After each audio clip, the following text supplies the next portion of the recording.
Aujourd'hui, c'est mon privilège de vous apporter la parole. Vous savez, surtout après ce temps que nous venons de traverser. Quel temps que nous venons de passer. Quel bouleversement. On a été peut-être pour certaines déstabilisées. Certaines ont été plus isolées. Certaines ont vécu des choses peut-être difficiles. Mais la plus belle des nouvelles, c'est que Dieu, lui, n'a pas changé. Dieu n'est pas déstabilisé. Au contraire, Dieu est le même. Il est fidèle. Il est tout-puissant. Il est le lion de Juda. Il est ici, aujourd'hui, avec nous. Et je veux te dire, il n'y a pas d'écran qui peut limiter la présence de Dieu. Alors, commence à ouvrir ton cœur. Dis, Seigneur, viens œuvrer dans ma vie aujourd'hui. Viens faire quelque chose. Je t'ouvre mon cœur. J'ai soif de ta présence. Et c'est vraiment le titre de mon message, et c'est vraiment, je crois sincèrement, plus j'avance, je devrais dire, en sagesse, plus j'avance dans l'œuvre que Dieu me donne, plus j'essaie d'entendre, d'écouter la voix de Dieu pour avoir une parole qui est pertinente dans les jours dans lesquels nous vivons. Une parole pertinente pour toi aujourd'hui. Et le titre de mon message, c'est « Le meilleur est devant ». Alors, arrête-toi un instant et juste regarde à droite. La femme, la personne qui est à ta droite, dis-lui, le meilleur est devant. Tu peux regarder maintenant la femme qui est à ta gauche et dis-lui, le meilleur est devant. Et c'est exactement ce que je crois et ce que je veux déclarer. Et j'aime tellement le thème de cette conférence. Tu sais, le thème de la journée, c'est « Il te tient par la main ». Dieu te tient par la main. Quand tu t'y arrêtes un instant, juste t'arrêter et commencer à réfléchir, imagine-toi que le grand Dieu de l'univers qui a créé ces milliards et ces milliards et ces milliards, non pas d'étoiles, mais de galaxies, ce grand Dieu de l'univers qui dit, je tiens le monde dans ma main, te dit aujourd'hui qu'il te tient par la main. Il te tient par la main pour te dire, ne crains rien. Il te tient par la main aussi pour t'emmener peut-être dans une nouvelle direction. Comme lorsqu'on prend quelqu'un par la main et on dit, suis-moi, tu n'as rien à craindre. Je t'emmène sur un nouveau chemin. Et je veux juste le dire à quelqu'un qui a besoin de l'entendre. Dieu te tient par la main. Et Dieu a la capacité aujourd'hui de venir te consoler, de venir te restaurer, de venir te fortifier. Est-ce que tu le crois? Est-ce que tu le crois? Moi, je me tiens à tes côtés pour te dire, attends-toi à le voir agir. Et tu sais, lorsqu'on lit la parole de Dieu nous dit que le voleur, l'ennemi, ne vient que pour tuer, égorger et détruire. Et peut-être qu'alors que je te proclame cette parole de vie aujourd'hui, peut-être que tu es entouré, tu fais face à des difficultés, à des défis, à des obstacles, à des blessures. Et tu dis, moi, Stéphanie, j'ai de la difficulté à m'accrocher, c'est difficile pour moi. La Bible nous dit que l'ennemi est venu pour tuer, égorger et détruire. Mais la suite du texte nous dit, mais Jésus est venu pour que nous ayons la vie et que cette vie-là, nous l'ayons en abondance. Et c'est cette vie-là, la vie que Dieu parle, c'est le Zoé. Dieu veut te donner aujourd'hui bien plus que le battement de cœur, bien plus qu'une vie physiologique. Il veut te donner par son Saint-Esprit cette vie en abondance. Mais si on est honnête, et je vais vous faire sourire pour celles que vous me connaissez, et je veux juste vous dire, j'ai tellement hâte d'aller vous voir en présentiel, qu'on puisse se serrer dans les bras et vous vous rappeler, lorsqu'on se voit, lorsque j'apporte la parole, je vous dis toujours, je ne suis pas ici pour vous impressionner, et tu n'es pas ici à côté de la femme où tu es pour l'impressionner. On n'est pas ici pour jouer à l'église. La vie est tellement difficile. Pression financière, pression dans le mariage, pression avec les enfants. La vie est tellement difficile qu'on n'est pas là pour essayer juste de bien paraître puis d'avoir cette attitude religieuse-là. On est là pour être honnête devant Dieu et pour pouvoir être touché par lui. Et si justement on est honnête et tu me dis, tu sais, on parle au Seigneur, tu es venu pour me donner cette vie en abondance, mais aujourd'hui, je fais face à tellement de défis. Et pour certaines, vous avez l'impression, tu sais, la vie, c'est comme si on marche dans la vie. Et pour certaines, vous avez cette impression-là de marcher dans la vie, comme avec courbé. Tu marches dans ta vie avec un sac à dos et il y a des pierres qui sont lourdes. Tu marches dans la vie et tu te dis, j'aime Dieu, je connais Dieu, je veux suivre Dieu, mais aujourd'hui, c'est tellement lourd ce que je vis, avec peut-être la pandémie que tu as traversée. Et lorsque, si tu regardes dans le fond, peut-être si on pouvait aller voir dans le fond de ton sac, dans le fond de ton cœur, qu'est-ce que tu portes dans ta vie? Quelles sont les choses qui sont sur ton sac à dos? Qu'est-ce qu'on peut porter dans notre vie? On porte plein de choses. On peut porter, qu'est-ce que c'est? On peut porter, peut-être que tu vis du rejet.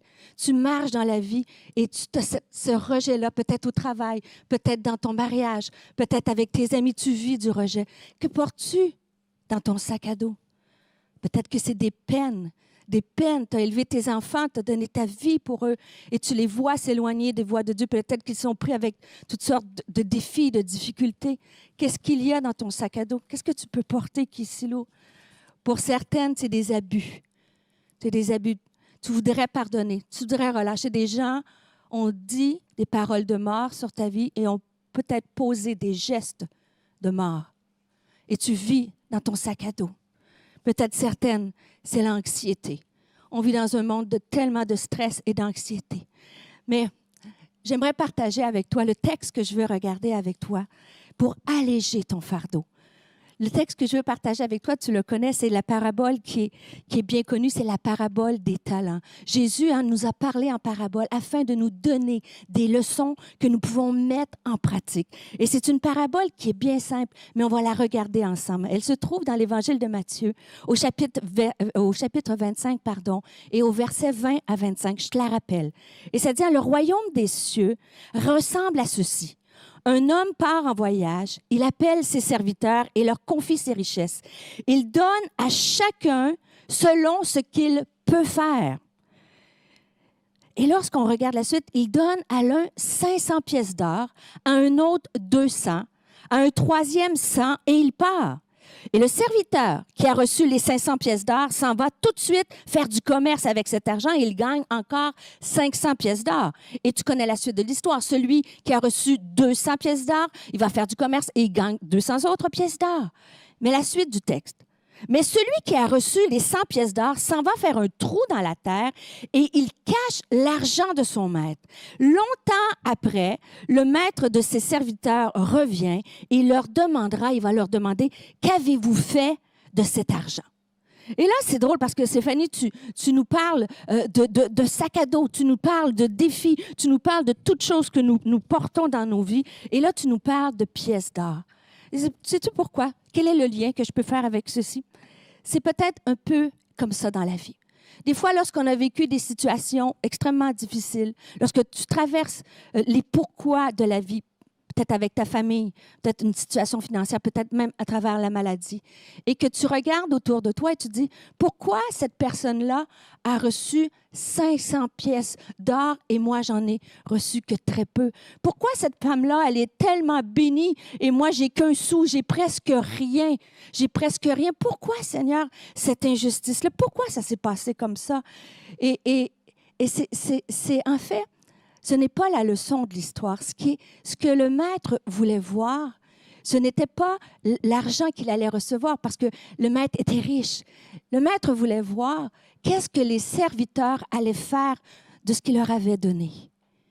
Et je veux te dire, tu sais, les pourquoi de la vie, les comparaisons, et particulièrement si on est honnête avec ce qui se passe aujourd'hui, les fameux réseaux sociaux qu'on voit partout. Tu sais, regarde ton téléphone sur Facebook, sur Instagram. Je suis sur les réseaux sociaux. Ce n'est pas une revendication contre les réseaux sociaux, mais lorsqu'on regarde, on compare, on est porté à comparer la femme qui est à côté de toi, comment son mari est parfait, comment ses enfants sont parfaits, comment sa famille est parfaite, comment sa maison, tout a l'air parfait. Et on est comme peut-être ce serviteur, puis on dit, Seigneur, pourquoi elle a ça, puis moi, je n'ai reçu qu'une pièce d'or. Pourquoi je vis ce que j'ai en ce moment? Et ce qui arrive, et c'est ce que je veux, que Dieu nous donne la force de surmonter cette étape-là de comparaison et de regarder seulement ce que nous avons dans les mains.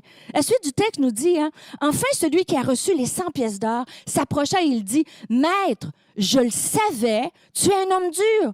Tu récoltes ce que tu n'as pas semé. Tu ramasses ce que tu n'as pas planté. J'ai eu peur et je suis allée cacher la pièce d'or. Je suis allée la cacher dans la terre.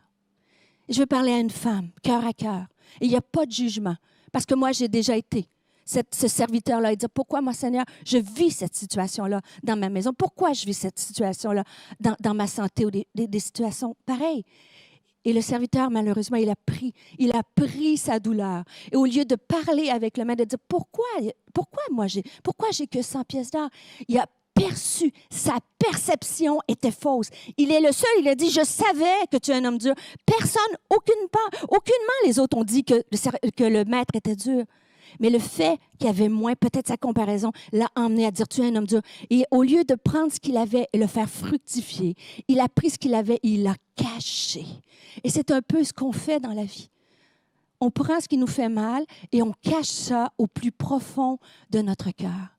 Mais aujourd'hui, Dieu veut te dire, ne laisse pas les pourquoi, ne laisse pas les comparaisons, ne laisse pas les blessures, ne laisse pas l'ennemi t'enlever ce que Dieu veut faire à travers toi. Parce que Dieu te tend la main aujourd'hui pour te consoler, pour te restaurer, pour que tu viennes mettre devant lui aujourd'hui ce qui t'a fait mal, que tu viennes mettre à la lumière. Et aujourd'hui, même si on est à travers l'écran, là où tu es, le Saint-Esprit a la puissance de venir te guérir et te consoler. Mais tu dois sortir ces choses-là, les mettre à la lumière devant Dieu. Et c'est exactement, j'aimerais le dire avec beaucoup de douceur, mais le début de la parabole nous dit que Dieu leur a donné, que le maître a donné pour voir ce qu'il pouvait faire avec. Et je ne veux pas minimiser ta situation. Mais tu sais, dans la vie, ce n'est pas pour Dieu, il n'est pas ébranlé par ce que nous vivons. Ce qu'il est intéressé, c'est de savoir ce que tu vas faire avec ce que tu vis. Peu importe, il n'est pas intéressé par le gain, il n'est pas intéressé par le résultat. Ce qui est intéressé, c'est qu'à travers ta situation, qu'est-ce que tu vas faire? Et un homme que j'aime tellement, Chuck Swindoll a écrit, la vie, c'est 10% de ce qui t'arrive et 90% de ce que tu fais avec ce qui t'arrive. Et c'est ce que je veux. Je veux nous défier comme femmes aujourd'hui de prendre ces douleurs-là et au lieu de les enfouir dans la terre, de les remettre à Dieu. Ce qui est important, c'est ce qu'on fait avec les événements de notre vie. Je veux te rassurer. Dieu te voit. Dieu est conscient. Dieu sait tout. Dieu comprend tout. Mais la bonne nouvelle, c'est que Dieu peut tout. Alors là où tu es sur le chat, tu peux écrire « Amen, Dieu peut tout ». Dis à ta voisine « Dieu peut tout ». Peu importe le nombre de talents, peu importe les événements, Dieu peut changer le mal en bien. Dieu peut ressusciter ce qui est mort. Il est le Dieu de toute possibilité. Laisse-le agir dans ta vie. Mets à la lumière ce qui te fait mal. Et c'est exactement, je peux le témoigner, parce que durant cette pandémie, j'ai vu Dieu agir. Bien sûr, on ne pouvait pas se rassembler dans les églises, mais d'un témoignage, d'un contact, j'ai pu accompagner des femmes dans diverses situations de leur vie. Et une que j'aimerais te partager, c'est une femme, une amie proche de moi. Et cette femme-là, c'est une femme qui a servi Dieu fidèlement. Elle n'a jamais pu avoir d'enfants. C'était un deuil incroyable pour elle de ne pas pouvoir avoir d'enfants. Et pendant une période de sa vie, elle ne comprenait pas pourquoi cette infertilité-là. Mais imagine-toi, alors qu'elle a avancé en âge, elle était rendue à un certain âge et en pleine pandémie, elle a été diagnostiquée avec un cancer des ovaires de l'utérus. Elle se disait pendant un certain temps, comme le serviteur, pourquoi, Seigneur, je n'ai jamais pu avoir d'enfant avec mon utérus, avec toutes les ovaires? Pourquoi, en plus, je finis ma vie avec un cancer de ce type-là? Et c'était un cancer extrêmement avancé. On appelle ça un grade 3C. C'était l'étape ultime avant un cancer généralisé. Tout est paralysé sur Montréal. Les hôpitaux sont au ralenti. Elle avait des tumeurs, des métastases partout dans le péritoine, dans l'abdomen, tout gonflé. Elle m'appelle et me dit, Stéphanie, prie pour moi. J'ai besoin que Dieu m'aide. Parce qu'elle était dans cette étape-là de cacher la pièce dans son cœur, dans sa douleur. Et puis finalement, j'ai vu Dieu agir premièrement dans son âme. Et elle m'a demandé, Stéphanie, j'aimerais que tu m'accompagnes en chimiothérapie. Et on est allés toutes les deux, je l'ai emmenée pendant 7 semaines, grosse chimiothérapie, les cheveux qui tombaient. Et à chaque jour, j'allais la chercher, je voyais cette femme se relever les épaules. Elle a eu cette période de douleur, de cacher ce qui était dans son cœur, mais elle a décidé que peu importe ce qui arrivait, elle allait glorifier Dieu. Et semaine après semaine, les cheveux qui tombaient et les nausées, les douleurs, elle a continué par la grâce de Dieu, de demander la grâce de Dieu. Et savez-vous, la bonne nouvelle, exactement maintenant, ça fait 7 semaines maintenant, elle a reçu un diagnostic, imaginez, de rémission complète.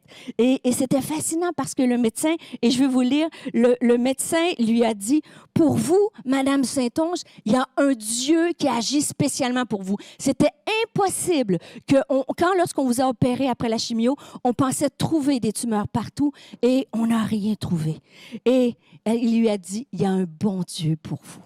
Je veux te dire, si tu fais face à la maladie, si tu fais face à des peurs, si tu fais face à des craintes, remets tout ceci dans les mains de Dieu et choisis de penser, choisis les promesses, choisis de mettre ta confiance en lui. Et tu vas voir que Dieu, comme Dieu a guéri cette femme, Jackie, Dieu peut te guérir aujourd'hui.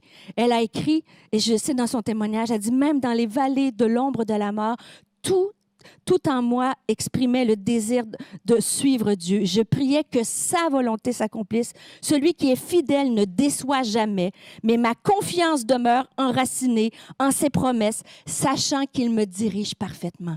Dieu te dirige parfaitement. Aujourd'hui, j'aimerais te dire que Dieu te tient par la main pour te consoler et pour te restaurer, te guérir peut-être dans ton corps. Et on va prier à la fin de ce message.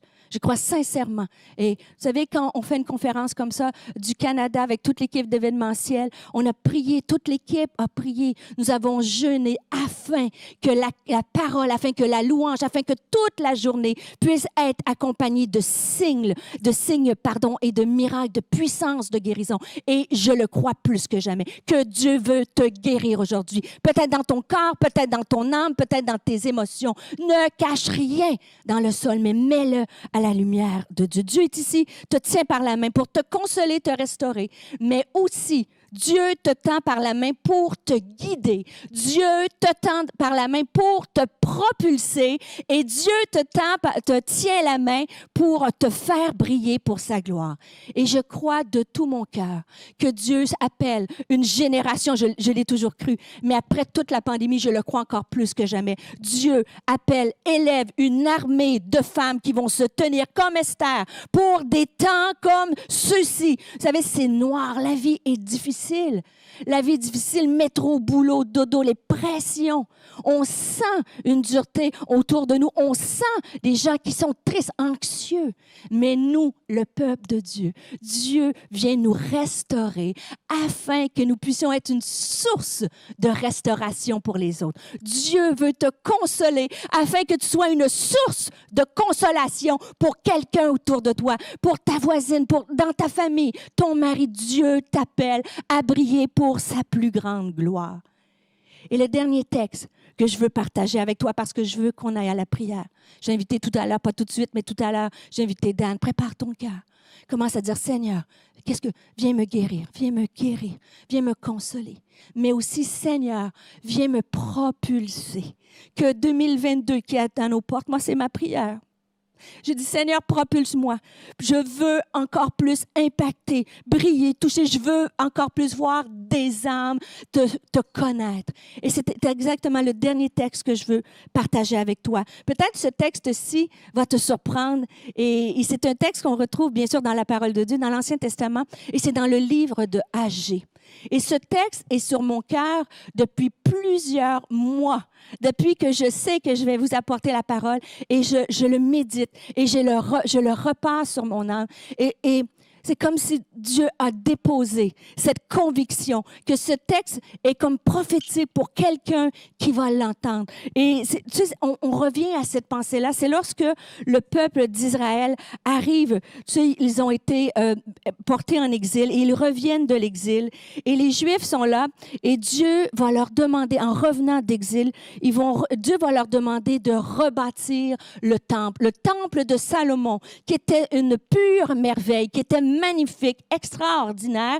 Il a été détruit durant ce temps de déportation-là, il y a 66 ans. Et là, le peuple juif revient et il constate la désolation de leur pays, la désolation du temple. Et je me sentais un peu comme ce peuple-là qui, après COVID, c'est comme on voit peut-être non pas la désolation, mais on a fait face à des défis, bien sûr, dans nos églises. On a fait face à des défis financiers, peut-être dans nos ministères. On a fait face à des défis, peut-être, dans nos maisons. Peut-être que tu écoutes ce message, puis tu vois peut-être que c'est comme en ruine en ce moment, que tes enfants, ta famille, ton mariage, c'est comme en ruine.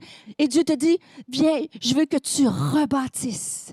Je veux te guérir, je veux te restaurer, je vais te restaurer, mais je veux que tu continues à rebâtir. Et c'est exactement ce que le peuple va entreprendre comme ouvrage. Et le prophète Agé va emmener une parole. Et je suis loin de me comparer au prophète Agé, mais une chose est certaine, c'est que nous avons le même Saint-Esprit. Et Dieu parle encore aujourd'hui. Et lorsque Agé a emmené cette parole, ça dit qu'il a redonné vie, que c'est les hommes de Zorobabel, de Josué, le sacrificateur, qu'ils ont retrouvé la vie de dire, oui, on va se lever, oui, on va rebâtir le temple. Et ils ont commencé à reconstruire ce temple-là.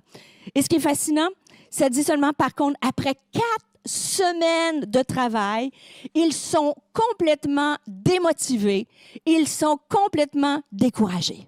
Et ça me fait du bien parce que souvent, après une conférence, une journée comme ceci, ou un dimanche, le pasteur a amené la parole, tu vis un moment avec Dieu, tu dis, oui Seigneur, me voici, envoie-moi briller, utilise-moi, sers-toi de moi. Et souvent, lorsqu'on commence à essayer de reconstruire, à faire quelque chose, à se donner, à aimer, à pardonner, à reconstruire, il se peut que nous arrivions découragés comme le peuple était. Et pourtant, Dieu avait donné cette parole à Agé pour les motiver, pour les inspirer, pour les défier. Mais face à l'ampleur de la tâche, ils vont dire, on n'y arrivera pas. Et regarde le texte qui s'en vient. C'est dans Agé, si tu prends des notes, peut-être tu peux le méditer à la maison. Je vais te le lire. Agé, chapitre 2, au verset 1 à 3, ça dit, le 21e jour du 7e mois, la parole de l'Éternel se révéla par Agé, le prophète en ces mots. Parle à Zorobabel, fils de Shealtiel, gouverneur de Juda, à Josué, fils de Jostakak, le souverain sacrificateur, et au reste du peuple, et dis-leur, verset 3, « Quel est parmi vous le survivant qui a vu cette maison dans sa gloire première? Et comment la voyez-vous maintenant? Telle qu'elle est, ne paraît-elle pas comme rien à vos yeux? » Et des fois, on peut se sentir comme ça. Dieu a un appel pour chacune d'entre nous. Dieu a une destinée pour chacune d'entre nous. Regarde la femme à côté de toi, à droite, à gauche, puis dis, Dieu t'appelle. Ah ouais, dis-lui, Dieu t'appelle. Regarde à droite, Dieu, à gauche, dis-lui, Dieu a un grand appel pour toi. Et dis-toi toi-même, Dieu a un appel. Dieu a une destinée. Dieu a des œuvres préparées d'avance qu'il veut que tu accomplis. Mais malheureusement, des fois, lorsqu'on regarde à ce qu'on a, et c'est un peu comme, et je fais le lien comme un peu avec la parabole des talents, effectivement, des fois, on compare nos défis, nos difficultés, nos épreuves aux autres, puis on dit, pourquoi, Seigneur? Mais des fois, si on est honnête, comme femme, mais aussi les hommes, on regarde à nos talents, puis on dit, mais je suis jamais talentueuse comme, imagine, je suis jamais talentueuse comme Dan qui chante merveilleusement bien, comme Alice qui partage ensemble tous les deux un couple extraordinaire qui impacte partout où ils vont. Des fois, on compare à quelqu'un dans notre domaine, peut-être ça peut être sur le marché du travail, une collègue de travail, quelqu'un qui a eu une promotion, peut-être qu'on compare même comme mère, comme enfant. Regarde, on compare nos dons, nos talents, et c'est ce qui arrive dans cette histoire-là. Parce que le texte nous dit qu'il va dire, est-ce qu'il y a quelqu'un qui a déjà vu la gloire de l'ancien temple? Et oui, puisque à 66 ans, il y avait encore des hommes. Il y avait des hommes qui avaient vu la splendeur. Et là, ils regardent aux ruines et ils commencent à se dire, mais comment on va faire pour reconstruire quelque chose d'aussi fantastique? On n'a rien. Je veux te dire, peut-être que tu sais, saisis-le. Dieu veut et va envoyer, je le crois sincèrement, des milliers de femmes partout en francophonie pour impacter, pour briller, que ce soit en entreprise, que ce soit en politique, que ce soit dans ta maison avec tes enfants, que ce soit à l'église. Peut-être que ça va être dans la prédication. Peut-être que Dieu t'appelle à la prédication. Peut-être que Dieu t'appelle à la louange. Je te dis de tout mon cœur, ne regarde pas aux autres, ne regarde pas au ministère des autres, ne regarde pas au talent des autres. Regarde à la parole et à l'obéissance de Dieu. Dieu a dit, vous allez reconstruire le temple. C'est pas important que vous fassiez un temple de l'ampleur du temple de Salomon. Ce qui est important, c'est que tu te lèves et que tu construis, que tu ne regardes pas à ton état actuel, mais que tu prends tes dons. Et c'est exactement la suite du texte. Le peuple est découragé. Et peut-être tu dis, Stéphanie, moi, je veux, mais j'ai pas de courage. Je veux rebâtir, je veux te servir, mais je manque de courage. C'est vrai, ça prend du courage. Ça prend du courage pour faire plein de choses pour Dieu. Mais ce que Dieu a fait, Dieu ne les a pas jugés. Dieu a envoyé une parole par le prophète Agé. Il va leur dire un texte qui est assez fantastique. Il va leur dire comment il est avec eux autres. C'est tellement puissant. Le texte va arriver, il va le dire dans Agé, chapitre 2, verset 4. Ça dit, « Mais maintenant, fortifie-toi, Zorobabel, dit l'Éternel. Fortifie-toi, Josué, souverain sacrificateur. Fortifie-toi, peuple entier du pays. » Je veux te dire, si je pouvais te prendre dans mes bras, si je pouvais mettre ma main autour de toi, fortifie-toi. Dieu t'appelle à reconstruire le temple de ta vie. Nous sommes le temple du Saint-Esprit. Dieu t'appelle pour un avenir qui est devant toi. Il te dit, fortifie-toi, Raymond. Fortifie-toi, Valérie. Fortifie-toi, Florence. Fortifie-toi, Margot. Si je pouvais mettre ton nom, dis ton nom, fortifie-toi. Et, la suite du texte, et travaille. Fortifie-toi et travaille, car je suis avec vous, dit l'Éternel des armées. Je reste fidèle à l'alliance que j'ai faite avec vous quand vous êtes sortis d'Égypte. Il est en train de leur dire, les miracles que vous avez vus, j'ai vu les miracles que j'ai faits, j'ai ouvert, que vous avez entendu parler, j'ai ouvert la mer Rouge. Vous avez pu traverser, rentrer dans cette terre promise. Vous savez, le pharaon, le cheval et son cavalier furent jetés dans la mer. Il est en train de leur dire, tout ce que vous avez entendu de moi, je garde mon alliance. Je suis fidèle, je ne change pas, je suis l'Éternel des armées. Et parce que je garde cette alliance, je te dis fortifie-toi, je te dis travaille et je te dis n'aie pas peur. Et c'est exactement ce que Dieu veut te dire aujourd'hui. Prends courage, prends courage. Ça prend du courage pour croire aux rêves que Dieu te donne. Prends courage. Ça prend du courage pour faire des choses qui n'ont jamais été faites. Ça a pris du courage à toute l'équipe ici, à Raymond, à toute l'équipe, de croire, de faire quelque chose en duplex avec toute la technologie. Ça prend du courage. Mais aujourd'hui, on voit 1900 femmes réunies ensemble partout des quatre coins de la francophonie, mes amis en Martinique, au Congo, en Afrique, partout, en France, ici, crier un cri de joie, un cri de victoire avant que moi, j'explose parce que je suis tellement enthousiaste de voir qu'est-ce que Dieu fait. Ça prend du courage pour sortir de sa zone de confort. Ça prend du courage pour continuer d'avancer pour Dieu lorsqu'on est blessé par nos pères. Ça prend du courage. Ça prend du courage pour continuer sur un chemin lorsque tu avances et que ton chemin est long. Ça prend du courage. Mais sais-tu quoi? Tu connais personnellement le Dieu qui est le plus courageux et qui te tient la main aujourd'hui. Il te dit, viens, je vais donner le courage. Je veux te dire, tu es plus courageuse que tu ne le crois. La deuxième portion du texte, alors que j'arrive à la fin, ça dit « travaille ». Bon, je pense que vous aimez mieux ma première portion lorsque ça dit « oui, ça prend du courage ». Dieu te dit « ne crains rien ». Ça prend du courage, mais ça prend aussi du travail. Et j'aime tellement cette citation de Luther. Luther a dit « prie comme si 100% de ce que tu vis, ce que tu veux accomplir, dépend de Dieu, mais travaille comme si 100% de ce que tu veux accomplir dépend de toi. Travaille, ose, envoie un CV. Inscris-toi à une formation de louange, peut-être avec Dan, tu veux devenir un worship leader. Prends une formation, travaille, va te développer. Commence à faire des pas de foi. Tu sais, quand on regarde les athlètes olympiques, c'est clair, souvent, on a vu les Jeux olympiques et moi, j'aime tellement... Bon, moi, vous savez, j'aime bien la compétition. Bon, j'ai enseigné à mes enfants, l'important, c'est de participer, mais entre vous et moi, j'aime aussi gagner. Donc, quand je vois les Olympiques, puis je vois qu'ils remettent les médailles, puis à chaque fois, je suis émue parce que on sait très bien que les athlètes sont couronnés, comme la Bible nous dit, elles sont couronnées lorsqu'elles ont couru dans le stade. Je veux te défier à aller de l'avant, à travailler, peut-être à postuler, à démarrer sur un autre emploi, à démarrer une entreprise. Vas-y, travaille, rentre dans ta destinée. Et c'est ce que le peuple de Dieu ont fait. Ils se sont mis à la tâche. Et finalement, alors que Dan s'approche tranquillement, ce que j'aimerais te dire aujourd'hui, aie courage, ne crains pas, ne regarde pas à ce qui a l'air des ruines. Ne regarde pas à la vie de tes enfants qui a l'impression que c'est en ruine.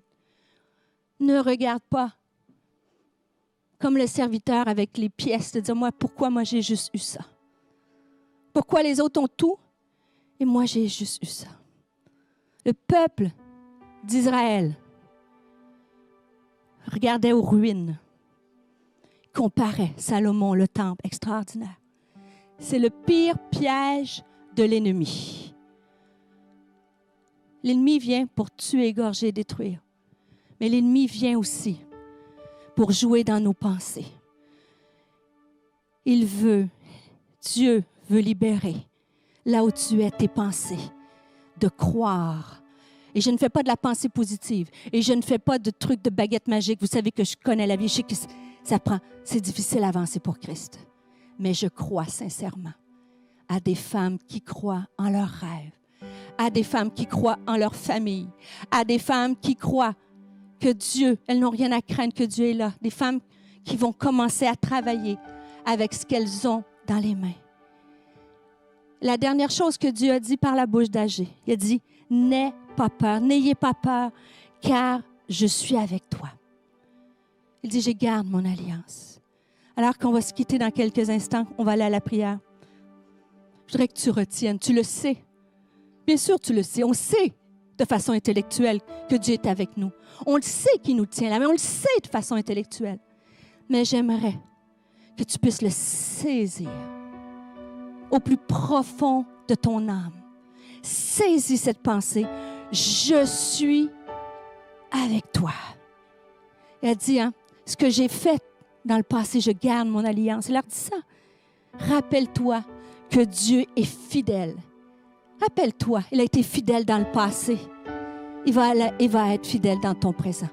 Il va être fidèle dans ton mariage. Il va être fidèle dans la maladie. Il va être fidèle à travers tout ce qu'il veut accomplir à travers toi. Ne regarde pas à la tâche, mais regarde à lui. Et rappelle-toi qu'il marche à tes côtés. Et le dernier texte que je veux partager avec toi, c'est la suite du passage. Si tu prends des notes, écris-le. Écris-le. C'est rare que je fais ça. Moi, je l'ai mis dans mon journal de prière. Et je l'ai pris comme une parole qui va s'accomplir bientôt. Dans Agé chapitre 2, verset 6, ça dit, « Ainsi parle l'Éternel des armées. Encore un peu de temps, et j'ébranlerai les cieux et la terre. » La terre a été ébranlée plus que jamais dans les 18-19 derniers mois. Qui aurait pensé qu'on aurait traversé cette période-là? C'était planétaire. Lorsque ça a démarré, j'étais à Kinshasa, j'ai pris un dernier vol. Kinshasa, Bruxelles, tout était paralysé. C'était comme apocalyptique. Et ça dit, encore un peu de temps, j'ébranlerai les cieux et la terre, la mer et le sec, j'ébranlerai toutes les nations. Les trésors de toutes les nations viendront et je remplirai de gloire cette maison, dit l'Éternel des armées. L'argent est à moi et l'or est à moi. Dieu t'appelle. Tu écoutes ce message? Dieu t'appelle et te dit, ne crains rien, je vais pourvoir. L'or et l'argent est à moi. Et je vais terminer avec ce passage. La gloire de cette dernière maison sera plus grande que celle de la première, dit l'Éternel des armées. Et dans ce lieu, je donnerai la paix. Pourquoi cette prophétie-là s'est réalisée? C'est impossible pour eux, à ces années-là, de croire que la gloire, comment la gloire de la maison pourrait être plus grande que la gloire du temple de Salomon. Cette prophétie s'est accomplie lorsque Jésus a marché dans le temple. La gloire de ce temple est devenue encore plus grande que la gloire de la première maison. Et prophétiquement, Dieu te le dit. Alors que tu te lèves, alors que tu prends courage, alors que tu travailles, alors que tu crois, que tu dis, Seigneur, je te fais confiance, je sais que tu marches avec moi. La gloire de cette seconde maison sera encore plus grande. Ne crains ni l'or ni l'argent. Ne crains rien, car Dieu est avec toi. Amen. Le meilleur est devant. Et ça dit, je donnerai, et dans celle-ci, je donnerai la paix. Et je vais terminer. On va chanter dans quelques instants un chant qui dit, sers-toi de moi. Et moi, je me mets la première, si je peux me mettre à genoux. Je dis, Seigneur, je veux travailler pour ta gloire. Je veux que tu me fasses briller pour ta gloire, que les gens puissent voir ta gloire à travers ma vie, ta gloire à travers peut-être dans l'épreuve, les difficultés, mais ils vont voir ta gloire parce que je choisis de prendre ce que j'ai, ces talents et de les multiplier. Ta gloire aussi, ça dit, je proclamerai, ce sera une maison de paix. Je veux être cet instrument de gloire, mais je veux être cet instrument de paix. Alors, je vais inviter Dan à nous conduire dans un chant de louange et je vais terminer en priant pour toi. Mais ouvre ton cœur, rentre dans cette louange. Dis, Seigneur, sers-toi de moi. Seigneur, le meilleur, je crois que le meilleur est devant.